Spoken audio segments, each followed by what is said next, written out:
Greetings, wrestling fans, and welcome back to another video. And today, or tonight, we're going to be talking about Seth freaking Rollins and his WrestleMania records.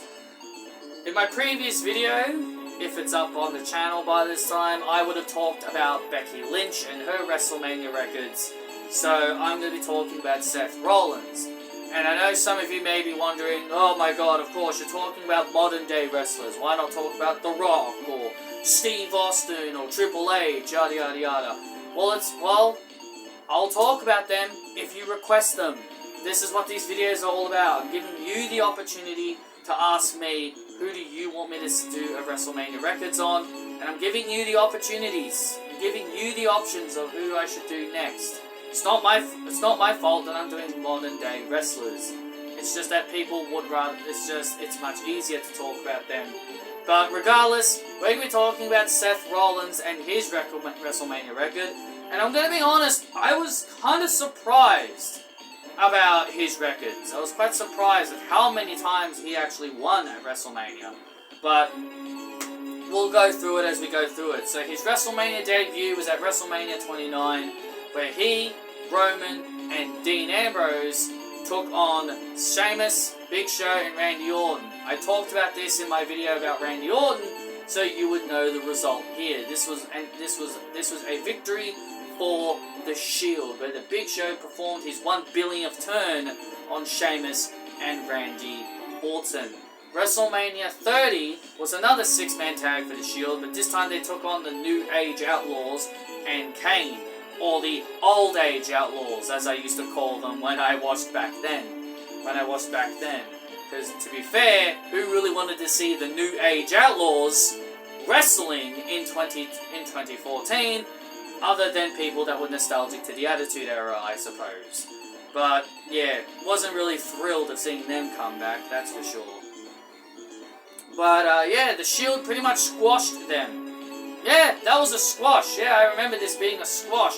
They literally squashed Kane and the Old Age Outlaws. And as they should have, you know, they're the younger guys, they're the 3 oldies, so the oldies put over the youngies.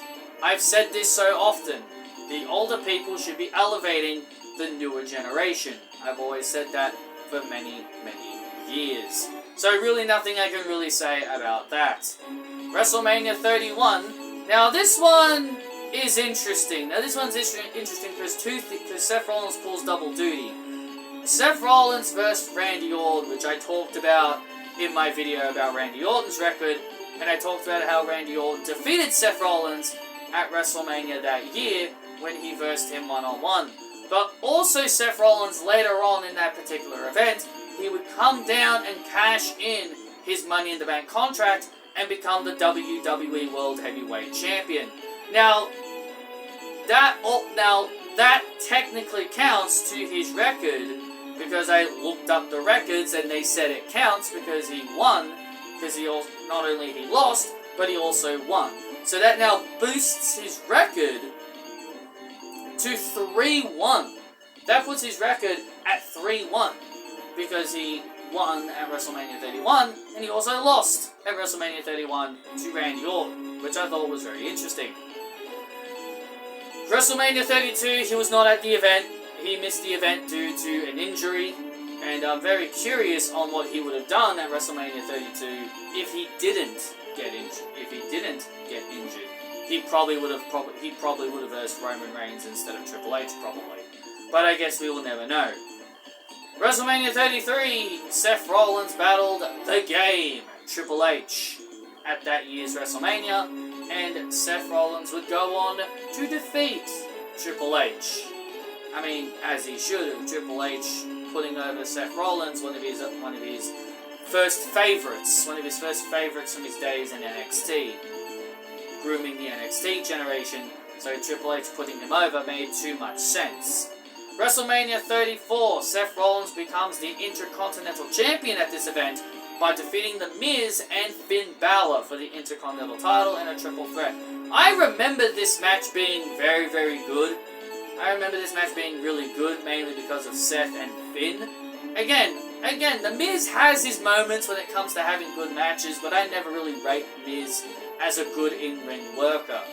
He has his moments, but I don't know. I just think Miz is just not as great as people say he is.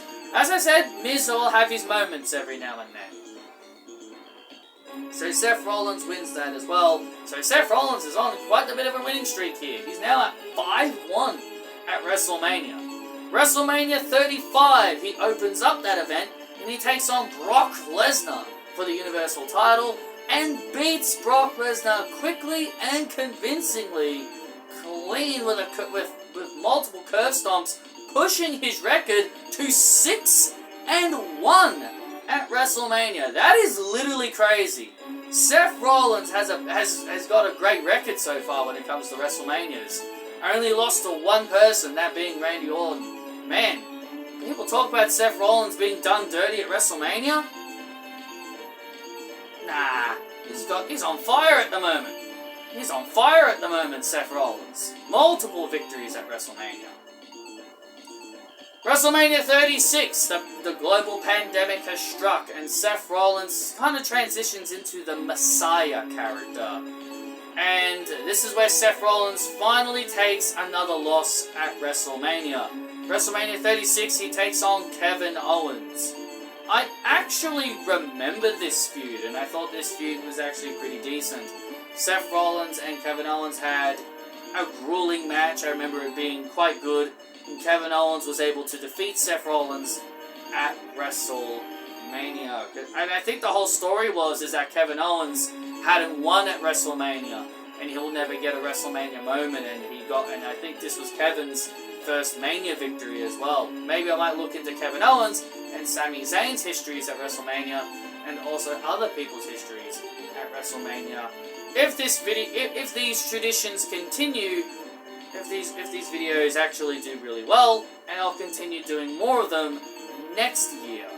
Because when WrestleMania season's over this year, I won't be making any more after this. I'll continue on from next year's WrestleMania in 2025.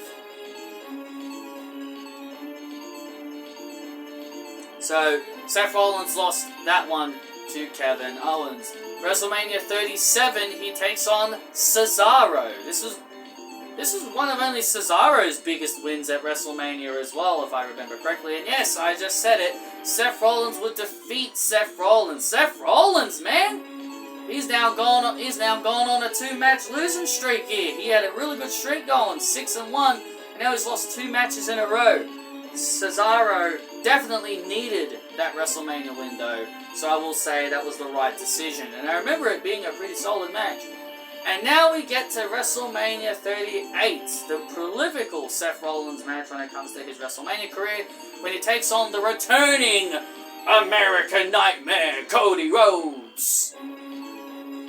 Now, this was during the period where I believe fans were starting to think that Seth Rollins was being done dirty at WrestleMania, always being told to put over people. But as I talked about just before, he literally had a 6-1 record. So I don't think Seth Rollins has really been done dirty at WrestleMania. He's been doing he's got a really solid record at WrestleMania. So he takes on Cody Rhodes, and this was also another loss for the Seth freaking man. This was his 4th WrestleMania, or 3rd WrestleMania loss in a row, because he lost to Kevin Owens, he then lost to Cesaro, and then he would lose to Cody Rhodes. So now his record is at roughly around about 5-4 at this point. He's roughly around about 5-4 at this point. I know I said 6-1, but I remember he had one more victory before this, so I had to correct myself. So, WrestleMania 39, Seth Rollins battles that dim-witted loser Logan Paul, and Seth Rollins would defeat him. That would put his record at 6-4 at WrestleMania. That would put him at 6-4 now. He was 5-4, but now he's 6-4 after that victory over Logan Paul. So, with WrestleMania 40 right around the corner, where do I see this going? Well, Seth Rollins is going to be wrestling twice at WrestleMania 40. I believe he will be 6-5. I think he'll go 6-6. I think he'll lose both matches. I think he's going to go 6-6 at WrestleMania. I think he'll lose the tag match to Roman and The Rock. And I also could see him possibly losing to Drew McIntyre as well. So he might go 2 straight losses at WrestleMania 40. I guess we will see in due time. I think the only way I could really see Seth retaining is either CM Punk gets involved and kind of costs Drew the world title. And also, you've also got Damian Priest. So, you've also got Damian Priest possibly cashing in on him. So it's really a lose situation for Seth Rollins, even if he retains. So I don't think Seth will be leaving WrestleMania 40 with the World Heavyweight title, whether it's Drew that takes it from him or Damian Priest eventually cashes in. So that is the end of this video. That is the end of this WrestleMania record video. Look back at Seth freaking Rollins. Really good record for Seth Rollins. He's got a really strong record, surprisingly. So, thank you all for joining me for this video. Be sure to let me know who you want to see me look at next. And I will see you all in the next video.